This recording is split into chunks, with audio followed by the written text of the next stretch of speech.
Hello friends, welcome back to episode 36 of the Manic Noize podcast. This is one that I recorded when I was in Cairns recently. For this episode, I had a chat to Peter James. He runs Laughing Heart Comedy, which is based out of the Reef Casino in Cairns. Fucking hilarious dude. This one took some weird turns. It was really fun. We sat out the back of my mum's place, looked at the nice rainforesty fucking foliage that goes on in Cairns, and dribbled a lot of shit. We met a lady that's from one of my favourite shows, which is a goldmine for the podcast, called Extreme Cheapskates. There's a lot of talk about breast milk, donated breast milk in particular. We have a few issues with that, to be honest. I postulate what Peter's breast milk would taste like. I won't spoil it for you, but I think it'd be alright. You're all going to love this. He's a great comic. Links to his social media, Laughing Heart Comedy, and all that jazz you can find just where you downloaded the episode. You know how it works. If you're ever in Cairns, drop in to see Laughing Heart. Also give a shout out to Shad Wicker. He's got a show that he's doing in Adelaide Fringe and Sydney Fringe. I was on his podcast called The Shitty Podcast, or So Here's the Idea. Part of the podcast is going over joke ideas and kind of having a bit of a writing session and just chatting. So download that. That's available on all of the usual podcast networks. I can't remember the episode number, but if you just type in SHTI, Shitty, or So Here's the Idea, you'll find it. And I think I'm still the most recent episode, unless he's put a new one up. It was a fucking shitload of fun. He also runs Guilt-Free Comedy, which is based out of Cairns. Great mob of dudes and ladies. And I've really enjoyed doing shows with both of these guys over my time in Queensland. Can't wait to get back and do it all again. Got a shitload more episodes coming at you. Take care of yourself. Be kind to one another. Hail Satan. Death metal forever. Oh, P.S. I've got a hip-hop EP coming out very soon. Yeah, that's right. I said hip-hop. And the next episode is going to be all about hip-hop. I'm going to sit down with a good mate of mine, Bluntfield, one of the best rappers to come out of WA. In my opinion, one of the best rappers in the country. That episode is also going to be coupled with an interview with Tech fucking 9. That's right. If you haven't heard of Tech 9, go fuck yourself. He's done collaborations with Serge Tankian from System of a Down, Corey Taylor from Slipknot, Boys to Men, fucking everybody. Amazing artist, one of the most insane rappers you'll ever hear. That's coming at you for episode 37. Thanks as always for the support. Keep doing what you do, people. I love you.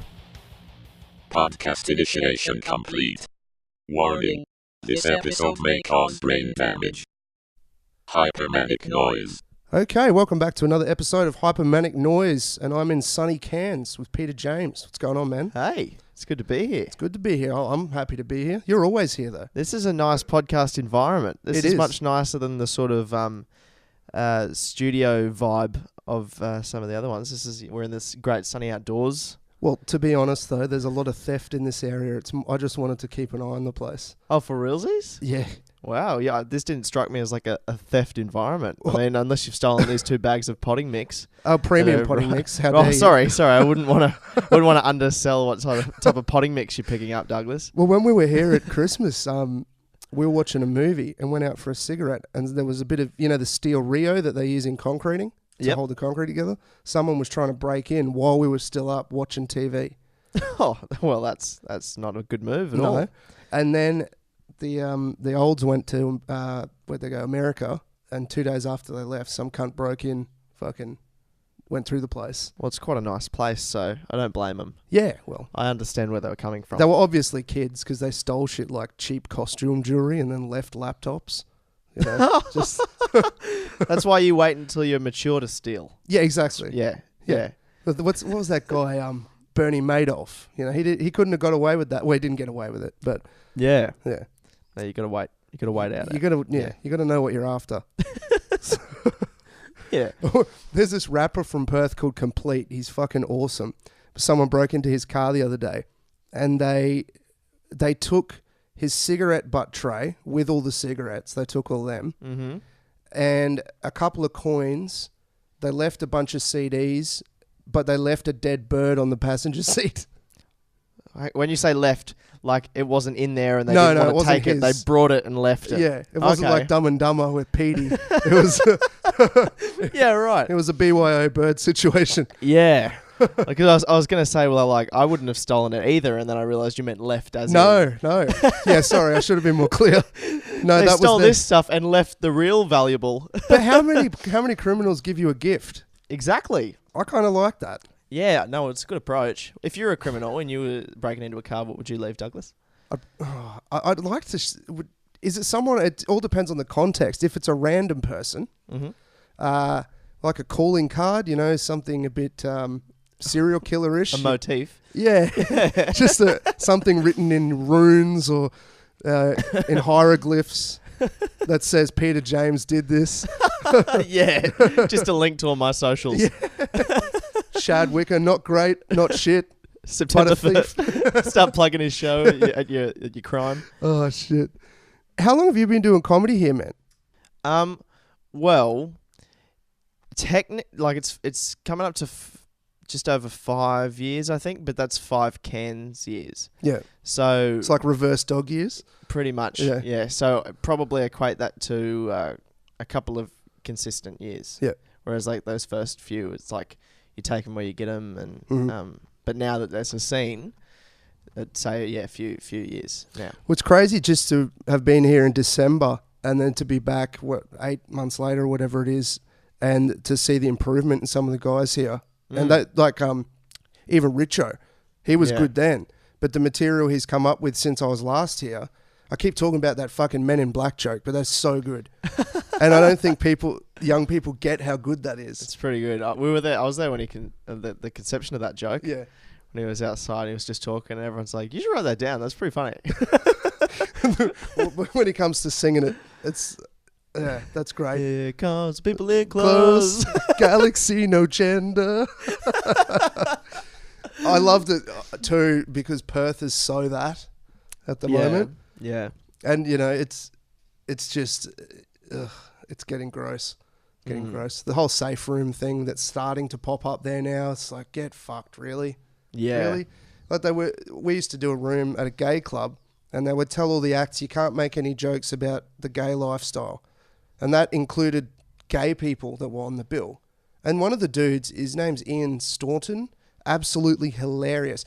Very similar, you know how Jay Waimara, is that how you say his last name? Yeah, Waimara, yeah. Yeah, Waimara. So they talk about being gay men because that's their life. Yeah. But he wasn't allowed to talk about that at a gay club in front of an audience of gay people. You would think that would be the forum. You would think that if ever there was a place... For relatability's sake. Yeah, but it's just dumb. It's not much thought put into it. But, when you start fucking cutting off what people can say, that's what I like about here. Nobody said shit. Oh, yeah, you got this many minutes. No one said, oh, how dirty are you? If you're dirty, we might need to put you at the end. Or we might need to, there's a bit of an old crowd, you might want to tone it down. That's all the shit you hear over there. And over here, nobody's even asked. Yeah, well, I like to go with the mindset of the audience will decide for you. It's not up to the host or anyone else. It's like if it's going to go badly, that's you in the crowd to work out. Yeah, 100%. 100%. Whereas, yeah, you do your own thing, and then the room runner, if it goes badly, room runner does the best to pick the room back up to where it needs to be.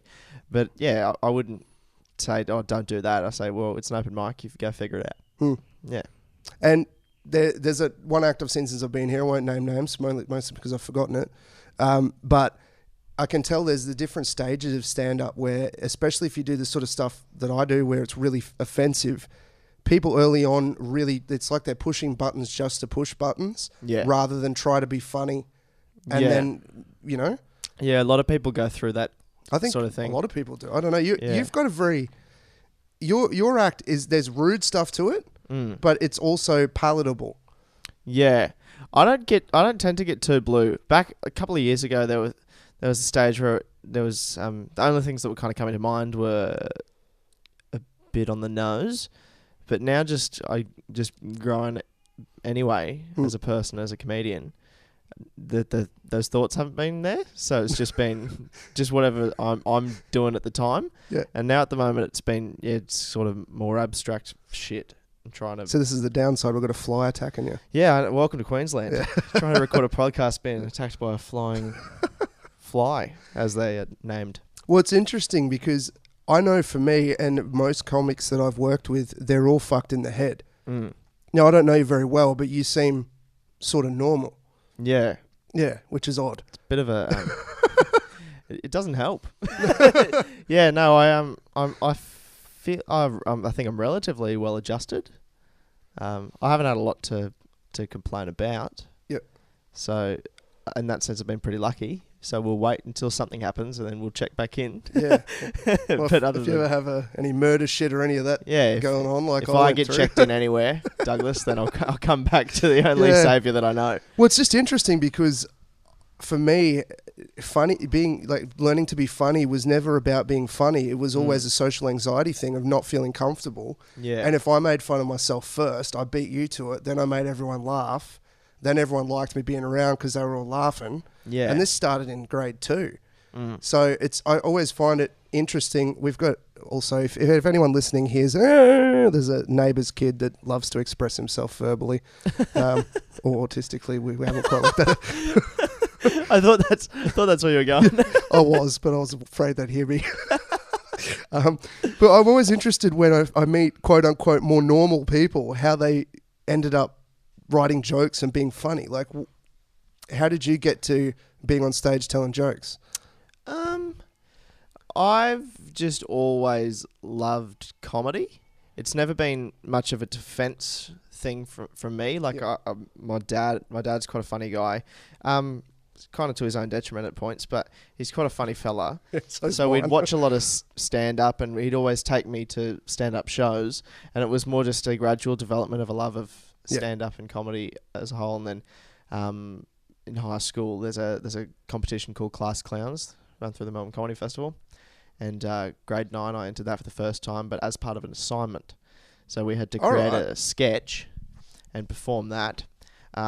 And on the day of the comp, the teacher of the class kind of suggested, would anyone like to try stand-up? And I was like, oh, yeah, okay. So she kind of wrote me into doing it. And I just stole That's a good teacher. Yeah, I just stole this funny monologue that I'd done prior in drama and things.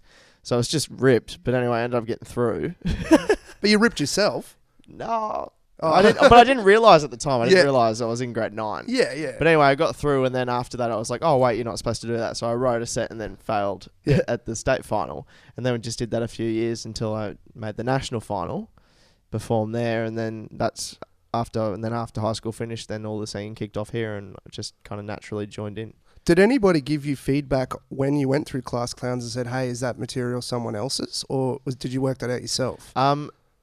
That was just worked out myself just through research. So that's a worry, because the people running that should have known. Because I could tell you when something's lifted. Yeah, it did seem...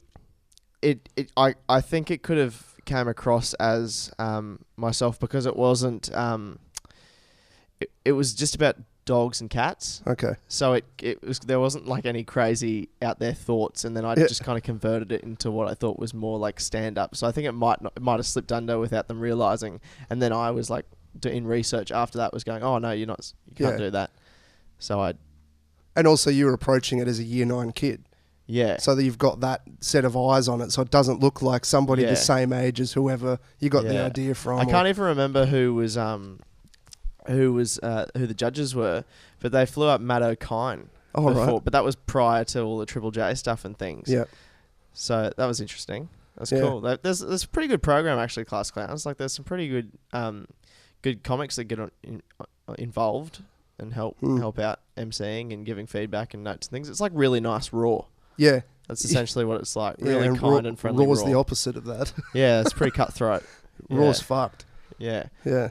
But if you just go back in time and do Class Clowns, it's much nicer. I might do that, yeah. Try it. I was in a religious speaking in tongues school, so we weren't even allowed to have dances or listen to music. Oh, well, we were, but it was Jesus worship music. Yeah, right. So it was a very different schooling environment, I think. Let alone Matt O'Kine, of all people. Yeah.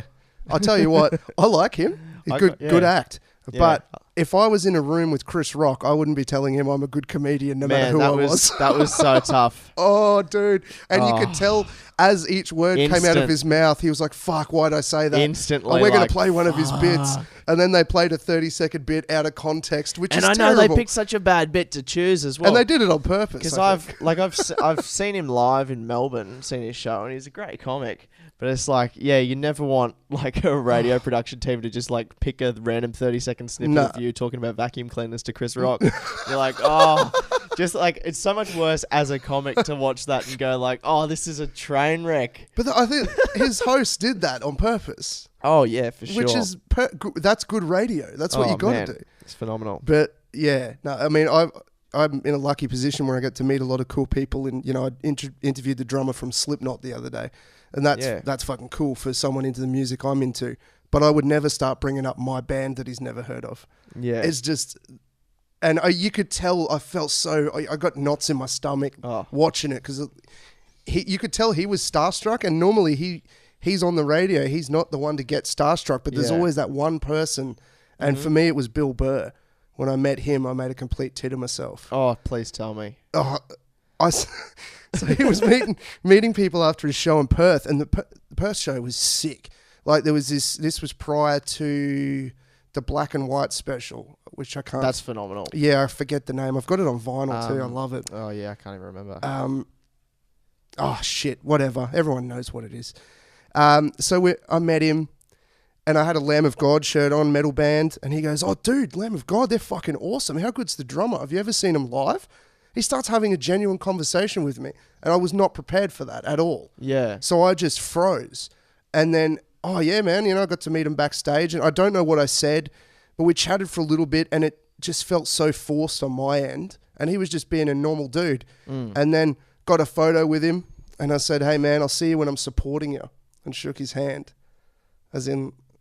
and in my mind, in that split second, I guess I thought he was just going to say, "You know what, I like your balls. Do you want to be my support act on the tour?" And fucking, I think it was Khaled Kalafala. No, Ronnie Chang was the support act. Oh, I remember hearing about that, yeah. He killed it. And he's now on the Colbert or whatever show it is in the States and all this. But in my mind, it was the same as the Matt O'Kine thing. In that moment, I thought, you know what, if I have the balls to say that, and it was just in a space of a couple of seconds. Anyway, the missus wanted a photo with him, shook his hand, said it again. Oh. Yeah, oh no, there, thank you. She's your radio production team. Yeah, she just put me up.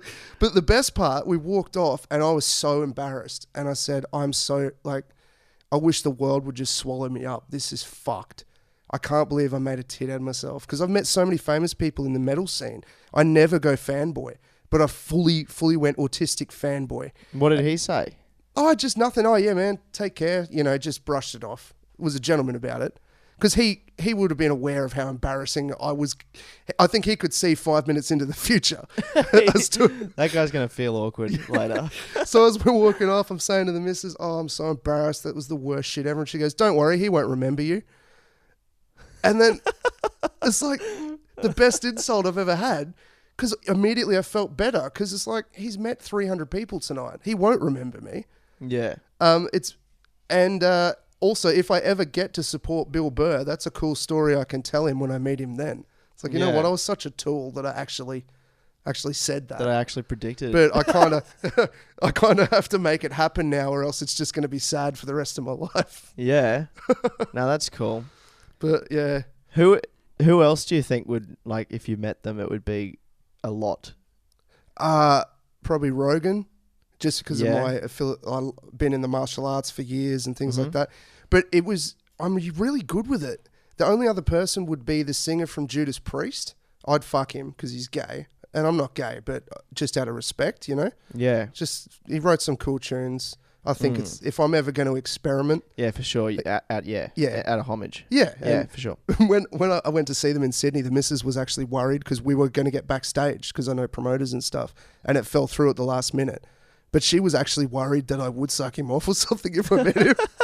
So I would just keep going with it. So I would never do that, babe. You know, I wouldn't do that. I probably would though, you know. If I meet him, I probably would. Would you really? And then I was crying laughing. But every time I convinced her that I wouldn't, I'd flip it again and say, oh, if I was single, I would, But I'm not single. If you break up with me before I go. Like she's the only thing that's stopping. Yeah. Yeah, that's good. But I got to hang out with Ari Shafir in Perth. Oh, for real? Yeah, because two of my friends supported. Good mate of mine, Sean Conway, and Sean Choice as well supported the next night. And the first night, we hung out for about 45 minutes backstage. And because of his background in religion, as a, studying to be a bloody, what do they call it, a rabbi in Jerusalem, and I was in a cult, very different brands of the same bullshit. Yeah. It was fascinating. We just stood there and talked about religion and cults and all this sort of shit. And it wasn't until 3 days later I'm at home and I put on This Is Not Happening and I'm watching that. And I was like, fuck, I've listened to probably 1,000 hours of this guy at this point between all the podcasts and stand-up.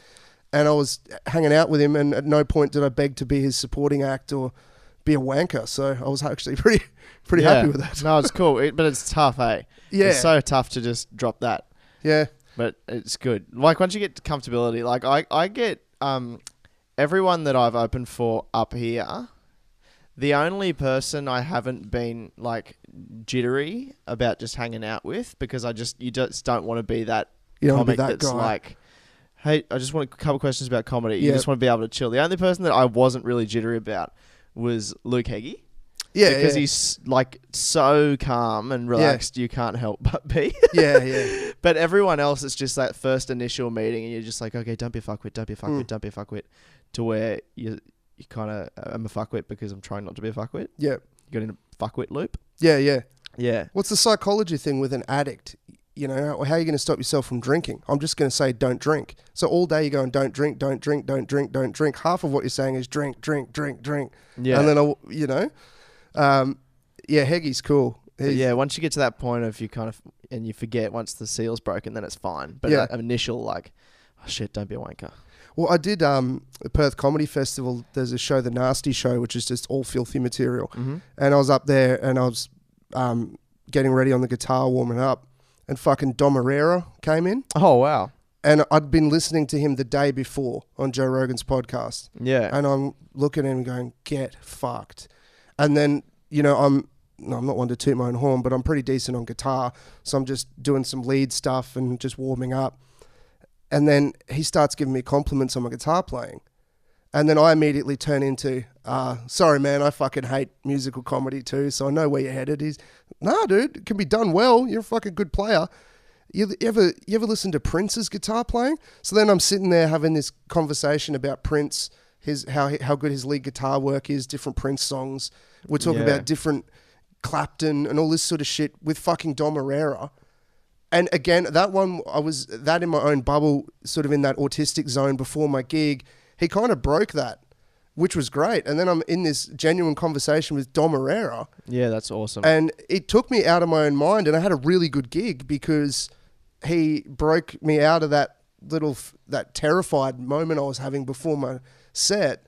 And yeah, it was just really bizarre to be up there hanging with him, and also watching other comics suck his balls or try to, but he's that old and used to it. He wasn't having a bar of it, but there's a lot of that. Yeah. Just people trying to not get to the top by writing good material. They're just trying to fucking give everyone a hand job all the way up. Yeah. Like they're not climbing up using the rock climbing holds. They're trying to climb up using people's dicks. That sort of shit. There are some rooms you couldn't say that. There's a lot of rooms you can't say that. Rooms that won't book me. All right, man. Well, chuck the headphones on. Oh, yeah, for sure. Let's do it. Because I want to introduce you to this lady. Her name's Apple. Apple? Apple. Beautiful name for a beautiful lady. And she's very frugal. I don't know if that turns you on, but I tell you what. I don't know if I trust you. Let's do it. Let's have a look. Extreme cheapskates. Working mother Apple Malasho's obsession to save money is her driving passion. Whoa, Chloe! What is that? Oh, look! Kids Kids leave toys all the time. If they're unclaimed, why not pick them up and take it home with you? Because they're free. You know what? I'm not against this Perfectly fine. We just wash it off. yet. And I'm fine with this at the moment. 2 wheels. She can still play with it, Vic. Just keep an eye on the husband's When face we throughout first had this. Chloe, I noticed her being more frugal than she normally was. Suddenly, I stopped producing breast milk, so now I collect breast milk for my friends. Oh, hang on. 1 second. Pause that. I knew this would be the spot. Okay, hit Okay, me. so they ease you in with the 2-wheel truck. Yes. So for those following at home, she's found a toy truck, and it's got one back wheel, one front wheel. She's On going to opposite take it home, sides, so it can still roll. We'll so give it her can that. still roll. Yeah. And it teaches the daughter. Maybe she'll learn a little bit about engineering, how to fix it. True. There's no real issue there. And what's your problem with this part? So what's now happened is we've moved from 2-wheel truck to my friend's tit juice. Yes. And I'm not totally sure that this is quite as acceptable. Well, there's one thing, a toy truck, you know, that your kid's going to play with their hands as opposed to milk from other people's tits, you know. Yeah, let's keep going. Class, Jessica is actually one of my coworkers. Chloe prefers Jessica's milk over anyone else's breast milk. I mean, this is her fave. She'll drink the others, but this is more her preference. Okay. So I knew this would be one we'd have to pause a few times. So already the daughter is a wanker Yeah. because she's a coffee snob with breast milk. Yeah. She's got that same attitude Yep. of like, oh, I prefer Chloe's Yeah. tit juice as opposed to Jessica's tit juice. Like, it really matters. Well, the thing I watched this a couple of times, and the thing I missed, actually I've watched it 5 times. The thing I missed the first... Whoa, Douglas. Yeah. 5? Yeah. So, did you really need 5? Well, I did because I didn't bring all my gear and I can't hear it while you're listening to it. But she said, these are people from my yoga class. Now, if you really wanted to save money, wouldn't you just watch yoga lessons on fucking YouTube? You're paying for yoga classes, but you won't spend the money to buy formula for your child. Does it explain how she gets it? She just asks them for it. Like, oh, you know, I don't produce any milk anymore. They're not talking enough about how she gets it. I want to know the whole process of... Well, maybe next time I'm here, we'll watch this whole episode because I think there's a whole episode about this chick. Because she's got to Apple. find pregnant yogis Yeah, just to get the breast milk. yeah. Okay. It gets worse. Breast milk saves Apple over $1,000 a year off the cost of fortified toddler milk. How- Victor's not feeling it. That's why he's a broken man. And the thing that is really... The thing I hate about her most, even more than feeding your child other people's tit milk, is the upward inflection. She likes Jessica's better than she likes Mandy's, and then Erica's. It's like, just fucking talk normal, cunt. You know? And I would like to see what Mandy and Jessica and I the would gang look like. Yeah, me too. Yeah, I wonder if that's got a factor. I mean, if we've lined them up, and if she said this is the kid's favourite milk from most favourite to least, would we be able to pick without knowing? If you could go 1 to 5, 1 being favourite Yeah. strand? No, it's not pot. Favourite, what is it? Blend? Blend. This is my favourite We'll go with blend that. of Jessica. Would we be able to put the number on it based on how... What makes breast milk taste different? Do you know? Well, I just what think you it's eat? diet, just genetics maybe. Mm. But they're all yogis, so they're probably eating lots of kale, so it's probably going to taste like shit. Okay, this is a bit of a personal question, Douglas. Okay. I'm ready. I produced breast milk, Yeah. yeah, what do you think it would taste like? Oh, just sunshine, lollipops, and rainbows, something else. And Oh, that's very nice. yeah, I'm just trying to be nice. No, but honestly, looking at me, Looking at you. like, what do you think my diet is like, and what would that... Well, I reckon you could be the next Milky Bar kid. So I'm thinking like a I white... do have a bit of a supple face. Yeah, like a white chocolate kind of... Okay, vanilla. Yeah, like a really chocolatey... you know when kids go to the cafe with their parents and they get the... Little Babyccino. Babyccino. Yeah. Yeah, you'd be You reckon Babyccino. I squeeze Babyccino out of my breast? Yeah. That's the nicest thing anyone's ever said to me. Mine would taste like a fucking ashtray. Yeah, coconut water and semen. Yeah. All right, let's see what's going on. Back with Victor. Having a baby made me more obsessed with saving money. People buy baby wipes, moist towelettes, but instead I like to make them at home. Okay, So she's put a paper towel there you in. go. You have moist towelettes. I use this Moist to towel wipe now. my hands How with dare it, and or just wipe the wait for tables, this. like my kitchen table, my kitchen counter. This is totally reusable still, so I Fuck use you. the wipe to wipe her bum with. Apple's homemade wipe saves her 50 cents a day. So that she's yeah. All right, you go. So she wipes the table and then wipes her. Kid's ass with it. Yes, No. that's what she does. Yeah, because it saves 10 cents a day that she could spend on yoga classes to get Sarah's tit milk. What was this woman's name again? Apple something. Apple. An apple a day gets your kid lots of diseases, I guess. Oh man, But that's a man. Just because you wet paper doesn't make it a moist towel. Yeah, but have you ever wet a paper towel? Yeah, Its little fibers come off everywhere. Ugh, it loses its man. structural integrity somewhat. And there's like if it's like multiple ply, it's like pulling apart. That's just a nightmare. Well, the nightmare hasn't begun yet, Peter James. Douglas. 6 diaper changes. A changing table is one of the most expensive things that a new mom has to buy. So instead of spending $200 on a changing table, I got mine for free at a gas station that was going out of business. I thought it's kind of weird. Things from the gas station aren't clean. People use changing tables all the time, so why not use this one? She's also found a way to save $450 on diapers themselves. Why not use t-shirts to make reusable cloth diapers? You cut the sides and cut the sleeves off, then fold the flaps, and there you go. I'll be honest, this part is the only part I've got no problem with. I grew up wearing cloth nappies, using an old t-shirt as a nappy, whatever. Yeah, right. You know, you can recycle them, you can wash them, less pollution. But never in my mind have I looked at one of those change table things in a servo. Like, I wouldn't take, if I wipe my hands with a paper towel in the servo, I use that to open the door because I'm such a germaphobe, and I throw it in the bin and then fucking prop the door open with my foot so I don't have to touch anything. She's gone to a servo that's closing down and said, "Oh, can I take your change table home for my infant daughter?"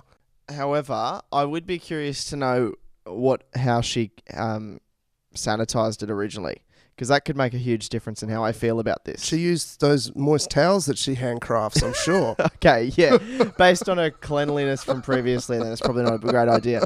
But if she had if you could really sanitize that thing, I don't think it's the worst idea. However, I don't like how she's fastened it to the wall with duct tape. No. Not even gaffer tape. It's not.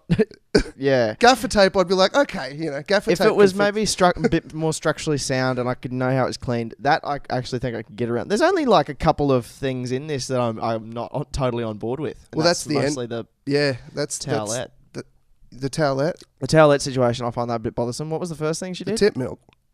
Tip milk, that's not great. Oh, really? It's not great. Resourceful, not great. It is resourceful. But what if one of those friends is like on meth or some shit? Yeah. You know?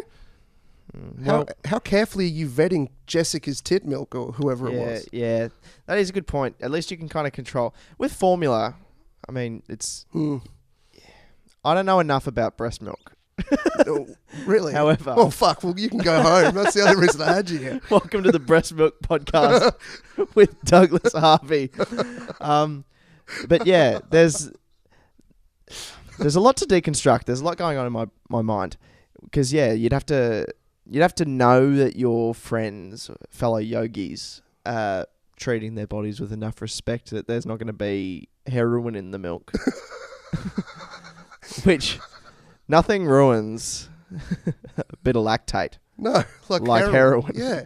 I mean, sure, the kid's going to write a good grunge album, but, Yeah. how are they going to be Going to be a great playwright. Yeah, but, exactly.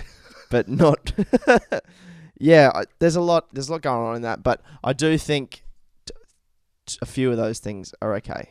So I'm going to switch gears. Last night at the gig, you were talking about this festival you performed at, which was full of just people that were completely fucked on drugs. And you said you went for a walk, and this guy, as you were walking past, just basically offered you all of them in quick succession. Lots of drugs. So the festival is called Coalescence, which is a environmental and music festival in Mission Beach. And it's not entirely a conducive venue for comedy. Stephen Poon, who's a very funny guy, he was on at 1:45 outside performing on the grass. That's the perfect place to do comedy if anyone's well, you know wondering. how everyone says low ceilings are good for comedy? I'll tell you what is not a low ceiling, the sky. The sky, that's the true. The sky is a very high ceiling. High ceiling, low bar. Yeah, crowds. So anyway, we go for a walk after his gig, and I've got 2 hours to fill in before I've got to do mine. Oh, it's also good to not put the comedians together. It's good to space them out so between people. bands. Yeah, that's a great idea as well. So the reason they got us, it was supposed to be for filler between band setups, and so already I was like, okay, that's not going to be great because they're going to be setting up around us. But then they asked right before Stephen went on, would you mind performing in front of the stage on the same level, the same grass level that all the dancing was happening, so that we can use the stage as a setup platform, like just use it for setup so you're not in the way. So Stephen went with that. And so it wasn't ideal, and it went okay. It went okay. Yeah. And anyway, so we go for a little walk around, or we go through the campsite looking around, and it is a very dank smelling environment. There's a lot of pot smell just floating around, but it's fine. A policeman came in to the festival, and I thought this is going to be either the hippies come at him like, fuck you, man, we're just here having a good time, there's no need of you coming here, or the policeman's going to be like, this all smells like pot, you all have to get in the back of the car. But they just had a little chat and a laugh, and the policeman left. So I was like, okay, this is a pretty friendly environment. We're going around. I'm kind of feeling a bit like, okay, this is kind of nice what they've created here. We're going around the campsite, and there's these two guys just sitting by this little creek. And me and Stephen walked past, literally dressed like undercover cops. Like, we couldn't look more like undercover cops if we tried. I've got a little button up with jeans on. He's got pretty much the same. Matching clothes, Yeah. that's always good too. Yeah. And we walked past, and the guy's like, hey, guys! Like that. Hey, guys! And I was like, oh, hey, man, how you doing? He's like, yeah, good. You want some acid? And I was like, oh, no, I'm all right, thanks. But thank you. Thanks for your offer. And we start walking a couple more steps. What about some green? You want some green? No, it's all right. No, I don't need any. That's fine. Thank you.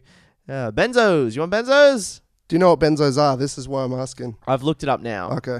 It's painkillers type of situation. Yeah, well, it's used for anxiety. It's used for pain, muscle spasms, but they're one of the most addictive things on earth. And they'll kill you. I was addicted to them a few years ago. Yeah, right. They gave them to me for anxiety, and then it was just, like, I worked out that I'd go to my psychiatrist and he'd give me 0.5 milligrams of clonazepam, which is 4 times stronger than Valium.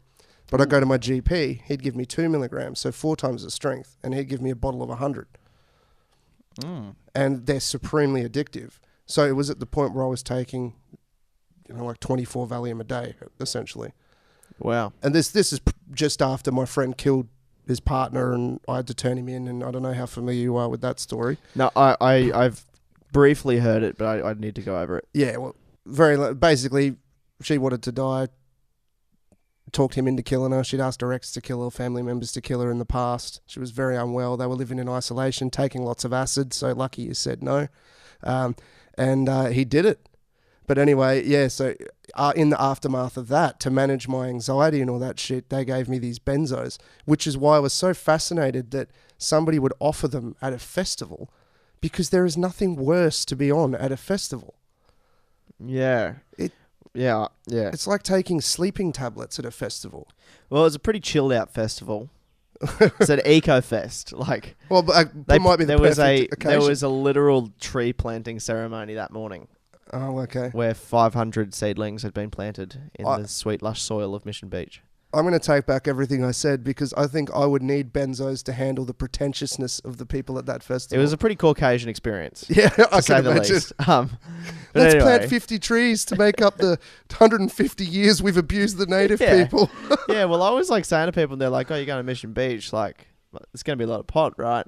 And I was like, "No, it's environmental. They're enjoying the lush soil and their Oh, how young you are. oneness together." And then I got there, and they're like, "What did you guys do today?" They're like, "We planted some trees." I'm like, "Everyone was right. Yeah. Everyone was 100% Yes. right." But yeah, then these drug dealers, I was like, "No," I said no to everything they had, and we were about to leave, and they're like, "Would you just like to hang out?" And I was like, "This is a really friendly." Drug Did you hang out? No. Oh. I nearly said for the giggles, and I said to Stephen, I nearly said it, but I wasn't sure. You don't take risks like that at festivals with people you don't know. I nearly said like, I'll take everything if you have FPOS. Then I thought I better not because that's too silly. And they probably have FPOS. And they have a little FPOS machine in a tree Wouldn't surprise me. in the bark. Sold a sapling today. It's like when you go to a bong shop and they have the big wall of incense that's not for human consumption. It's that fake weed shit. It's $70 a bag, but it's not for human consumption. It's incense. You can't smoke it, but that's exactly what it's for. But as long as you write on there, not for human consumption.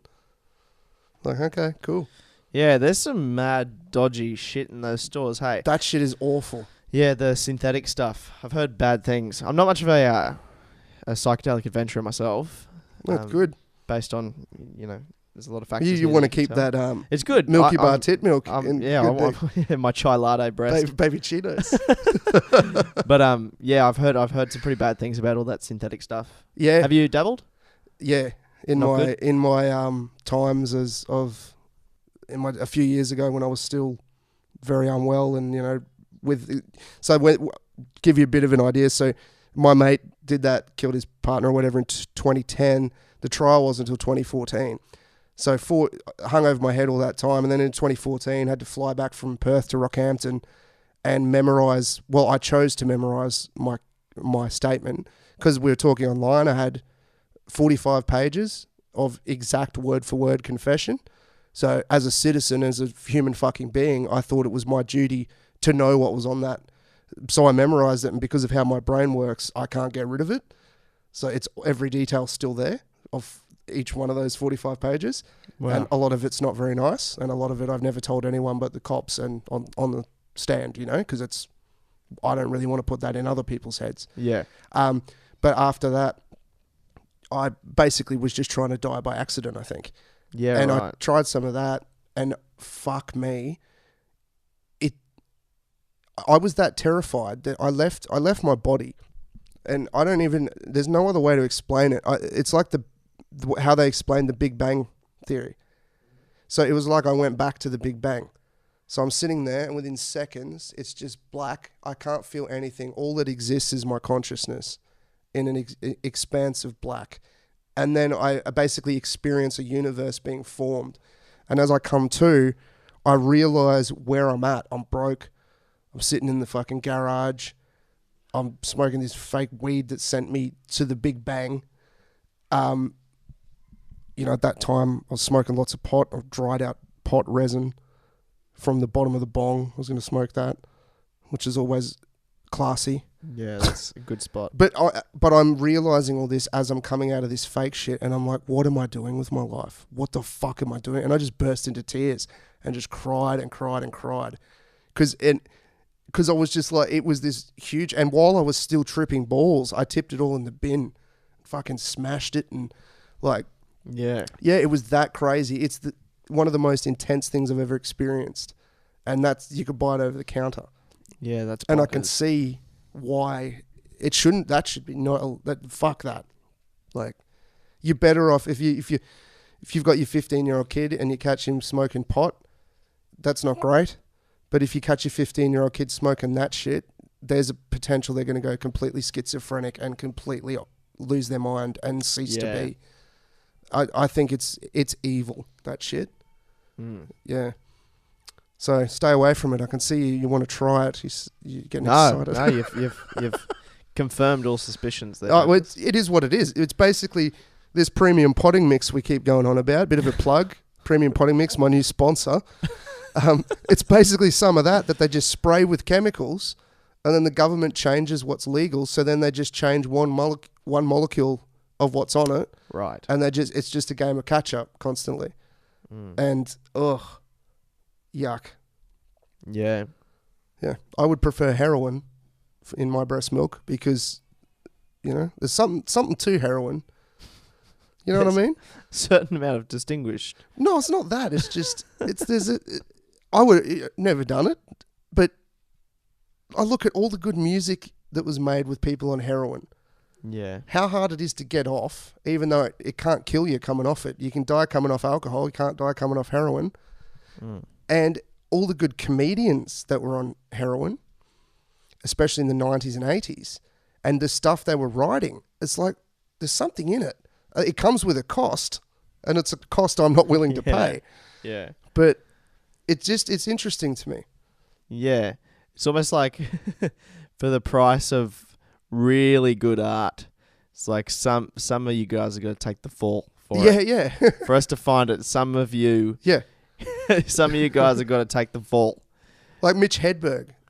Yeah. Incredible. Heroin addict. And, loved it. And that is what killed him. But he also, they had an intervention. He's like, no, I'm not going to stop. But there was something about that that gave him access to this different world. And I would never do it. But I just wonder what it is about that particular thing, because you don't really, I suppose acid's the same with... Well, you hear a lot of, like, the Beatles used to be way into the tabs, right? But this stuff came out of that. And you can tell when that started too, because the early stuff was all, love me do, do, and then as it went on, it was all these long songs that are changing and, jazz keyboard solos and all this. You can tell what they were on and when they were on it. Yeah. Who are the really notable artists that are very anti-substance? Oh, it's mostly punk bands from what I know. Yeah. I'm pretty sure Rise Against. That have never touched it. And this isn't condoning it. I'm not. No, I'm not into it at all. But I was just wondering who are the really notable ones throughout history that never. Henry Rollins. He was in Black Flag punk band. A lot of punk bands are in the straight edge sort of thing. Yeah, you're right. With metal, most of them were on something for a long time and then got sober. Mm-hmm. And I'll be honest with you, this is going against the point we're trying to make, but the music sucked after they got sober. Yeah. Not that many, really. Bowie was fucked up. Pink Floyd were fucked up. Yeah. Michael Jackson was fucked up. I mean, Tina Turner and Ike Turner were... Joey Diaz, familiar with him? Yeah. He was selling them coke at one point. Oh, really? Yeah. Uncle Joey. Yeah. Wow. So it's... I think... I don't know how much of it... Yeah, I don't know. It's weird. Yeah, because you tread that fine line of don't want to condone it, but it's pretty good. This song's pretty good. It's a pretty good tune. Yeah. Do you think Darude wrote Sandstorm sober? Yeah.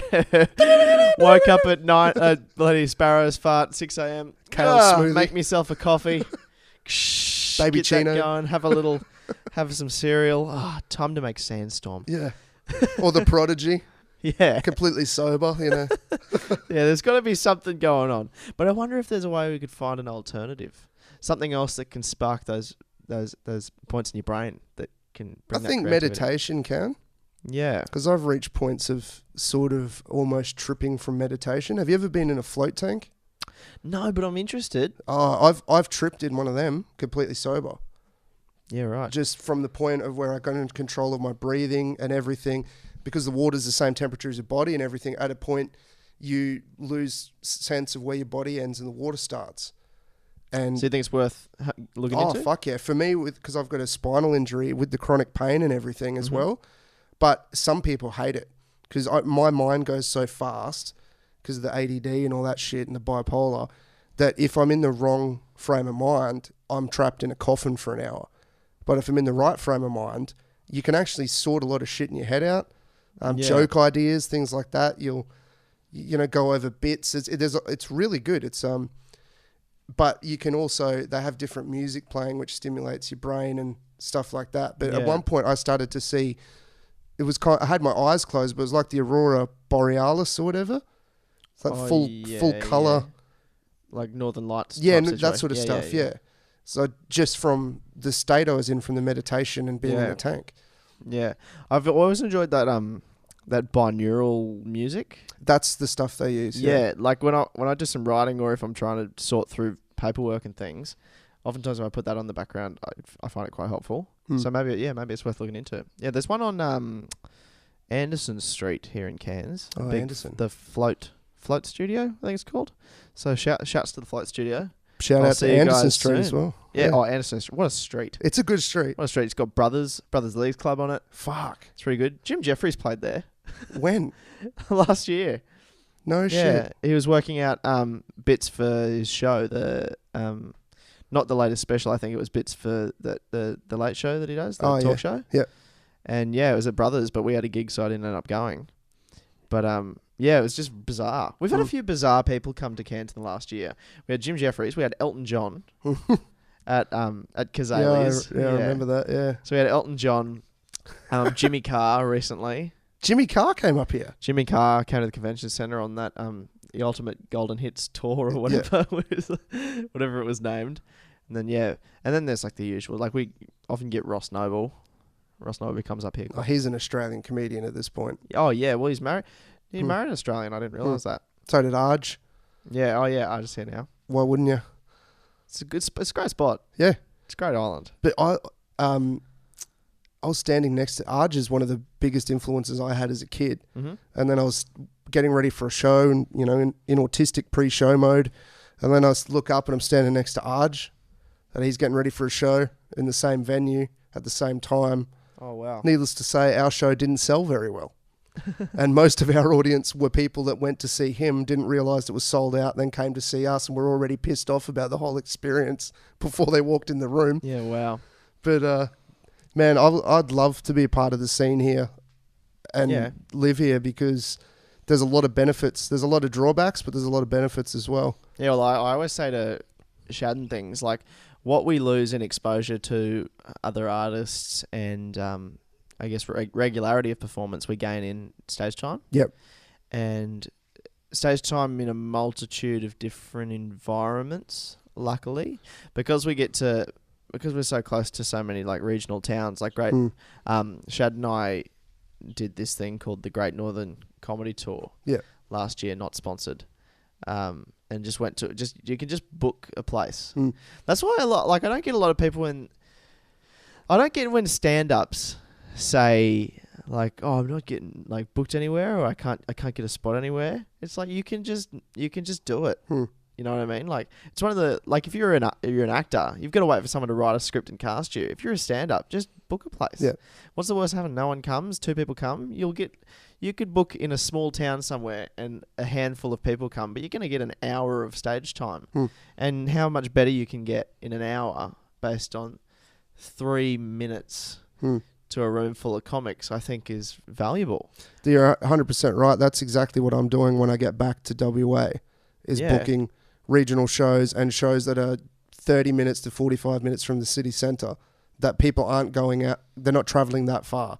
Mate, it's so worth it. It's worth it, and you get paid, whereas the rooms other people run, they're only looking after themselves. And I can get a lot of stage time in Perth, but at the point I'm at now, being 5 years in, it's not useful stage time. It's 3, 5, 7 minutes. I need more than that. I've got stories that go for 7 to 10. Yeah, it's great, and it's great for trying to build a show as well. Like you're doing festivals next year. You're doing Fringe World, obviously. Yeah, I'm gonna do Darwin. And Darwin looks pretty cool. Yeah, a lot smaller, which is what Darwin. I like.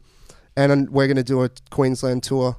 The idea is to go tip to tip sort of thing. So Brizzy, hopefully to Cairns, just depends. Yeah, that's awesome. There was some sort of explosion. Welcome to Queensland. Yeah. But yeah, man, it's awesome. Are you going to do Adelaide? You thinking about doing Adelaide? Maybe. I think I might have left it too late. with the application. It hasn't been open that long. It's only been open for fucking 11 days. Oh, okay. Yeah. I'm thinking about it for sure. Have you been to Adelaide for the Fringe? No, not Man, yet. It was awesome. Yeah. Yeah, we went for the first time this year. And, dude, I reckon I learned just as much from performing as watching shows. There, just like the diverse nature of like a whole city coming alive and people performing. It's awesome. Yeah, that you learn so much at any Fringe festival, I think. And just the thing I find is that doing shows that aren't even the show, just shows that come up.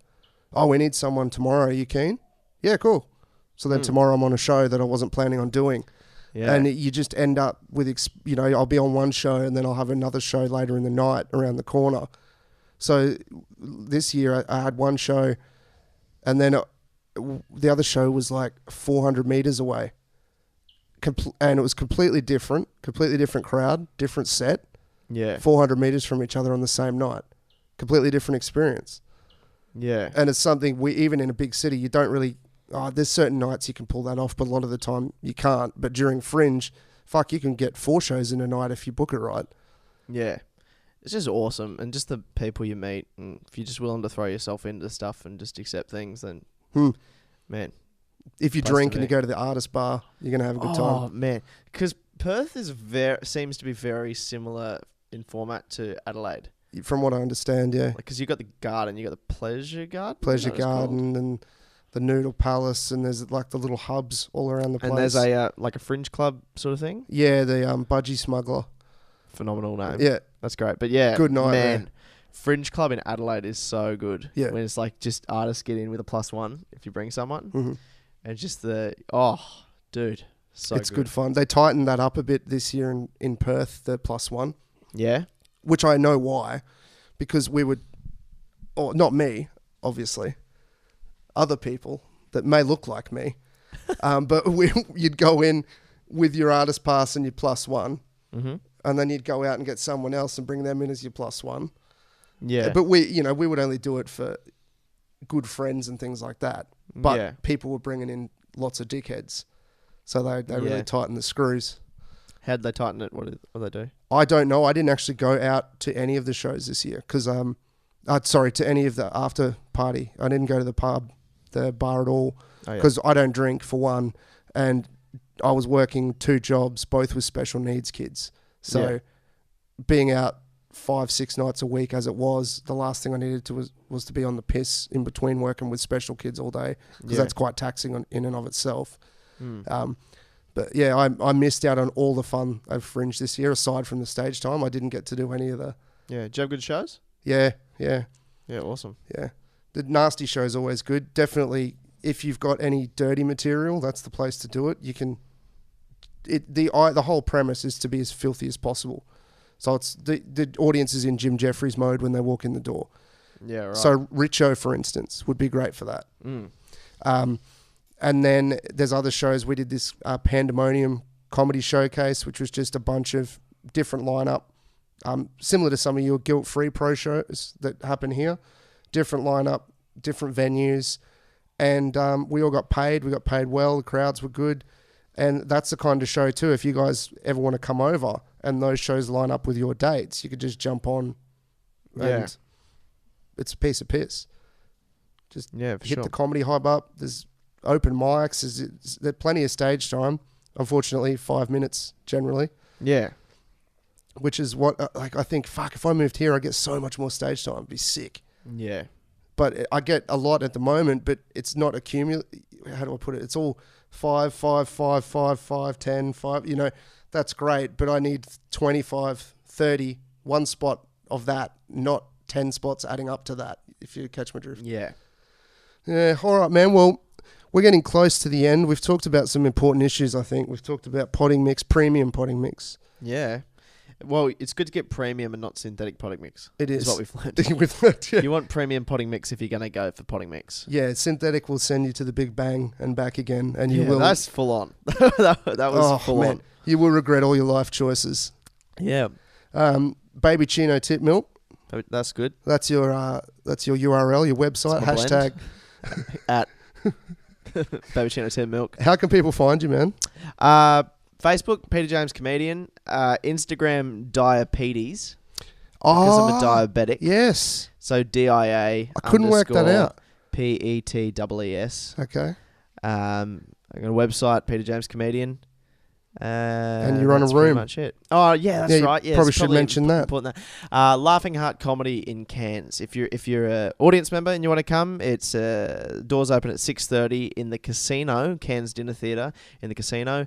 Show starts at 7. If you're a comedian, come at 6:30 for sign-ups. There's 3 spots every week. Sweet. And get to know us, and then you can get thrown on the lineup. But it's a very lovely place, and you'll enjoy yourself. It is, and it's the only casino I've ever been to where you can go in t-shirts, boardies, and thongs. Yeah, and that's dressing up. Well, one of the acts came in the other night with no shoes on. Man, Croft comes in every week with no shoes. Shout out to Michael Crawford, who just refuses to wear shoes. It's because I was paranoid. I'm messaging Shad. Man, I even took jeans and a collared shirt in my bag because I was that paranoid that they wouldn't let me in. And then I'd see Croft with no shoes on. I thought, fuck, I'm home. Yeah. Forget about this. Yeah, the lucky thing is you can just go through those doors, turn right, Yeah. and you're in. Like, the amount of time that the security could see you if they were going to stop you is very minimal. So you just walk down, come into my little basement and tell your jokes. Yeah. Good shit. Get yourself to Peter's basement if you're ever in Cairns. You might not get out. Bring a Babyccino cup. Yeah. I'll sort you out. Yeah. Decaf. It might. What kind of diabetic are you? Type 1. The cool type. Which one's that? That is genetic. Type 2 is obesity, lifestyle issue. Type 1 is just bad form, bad luck. So is your breast milk likely to be sweeter or less sweet? I've heard some of the things that I produce in my body are sweeter. I've been told that. Like your charm and your wit and... Yeah. Yeah. I'm trying to think of a what's it called where the letters form a like bully, bad, ugly, loner, losers, yearning attention. Not your premium potting mix, your premium pudding mix, perhaps. Yeah. Well, that's what I've been told. So if you, Well, we're going to finish the podcast, so I'm going to try it out, and I'll let everyone know how good it is. Get yourself a shot glass. Yeah. All right, cheers, man. Thanks, man. Thanks for listening, everybody.